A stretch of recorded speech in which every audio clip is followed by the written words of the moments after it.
Hey guys, welcome back to Build a Better Venture. In this particular video, we're going to be talking about color printing 3D prints or painting after printing, but utilizing tougher materials, which one I tend to prefer and why that might be the case. In order for us to have a discussion about what I end up doing, I kind of wanted to do it more real world and show exactly what the output would be from the printer.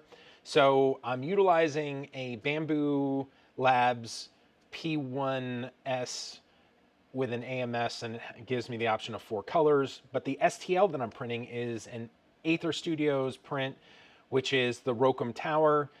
I believe the KS7 ROQO-M02 is both the Aether Studios model as well as how you can find it on myminifactory.com.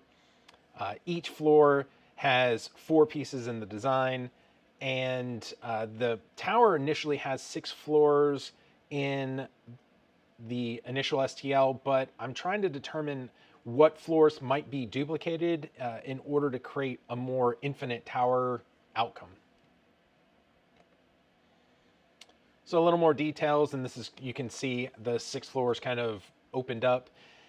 Each floor has options for each side, so you'll be looking, the entrance I believe is only one option, but some of the other quadrants have multiple selections that you can pick and choose and determine what's going to be in the tower, as well as things to put into the tower that are not built into the walls. So there are options also to go from one floor to the next, either a spiral staircase, trap doors, that kind of thing. Still determining if certain quarter sections are available to any floor. So can I take something from floor 1 and put it in floor 2? I kind of don't think so, because of the narrowing and then expanding out sections, but maybe floor 2 and floor, let's say 4, might be able to share particular components if they're relatively the same size. Okay, so let's get into the heart of, as I'm printing this out, what are the things I'm considering?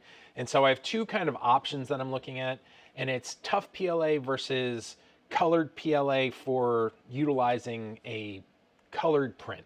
So with tough PLA, there's only a handful of filament colors. To me, I think there's maybe 7 different colors that exist for me to purchase. When I'm looking at the colored PLA, there are so many colors that I can choose from that all the options become available. We're looking at tough PLA, more durable in conditions where I have to leave the prints in some heat, and the painting time is increased with floor count. So for instance, if I create additional floors and I kind of find that that middle tower section allows me to print 2 or 3 of them, painting the particular count of the floor. And it's difficult to maintain color consistency if you mix paint while you're painting, or if you're taking more than one session to paint, and so you can't get the exact color matching that you had before. When I look at colored prints, any number of floors that I want to print out, there's no additional time in painting. Sure, there's definitely time in printing, but I have been discovering ways in which you can really expand a particular area as one color and minimize the amount of additional time it takes to actually print in color. The other thing is that if you're utilizing the same print filament, you end up with the same consistent color. And again, this is as long as the filaments that you purchased hold out. The last thing, which is a bit of a con, is that you have to take a little bit of time to digitally paint the floor. So when I look at my preference, I like printing in color a little bit better, and this kind of shows you what we were able to do in the past with the Risen Citadel Adventure and the Gothic Cathedral that we were printing out. All of this was a 32-inch by 38-inch board by nearly a foot tall, and this entire thing was printed with 4 colors. It's just that as you start breaking down the individual pieces of terrain, you can print this section with 4 colors and this section with 4 colors, but maybe not the same 4 colors. You can print this other section with 4 colors. So there's a lot of capability. It's tricky, but doable with 4 color printing. This will be easier with 8 color printing, which is happening because we have a new AMS arriving, unfortunately not until after Christmas, but I'll be able to start printing with 8 color filament.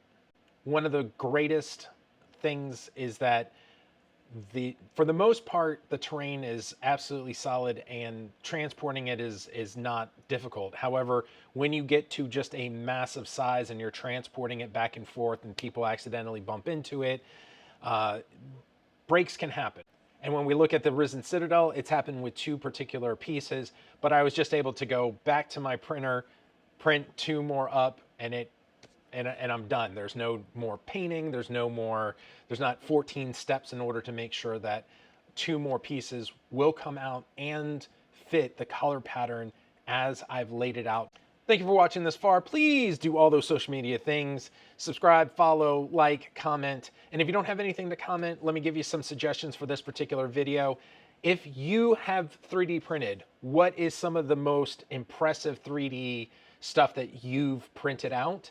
And if you don't have a 3D printer, what preferences do you have on owning pieces of terrain that are 3D printed? Do you want that slightly tougher piece of terrain, or do you want something that is in full color as you're playing it on the board? I appreciate your time. I'll see you in the next one.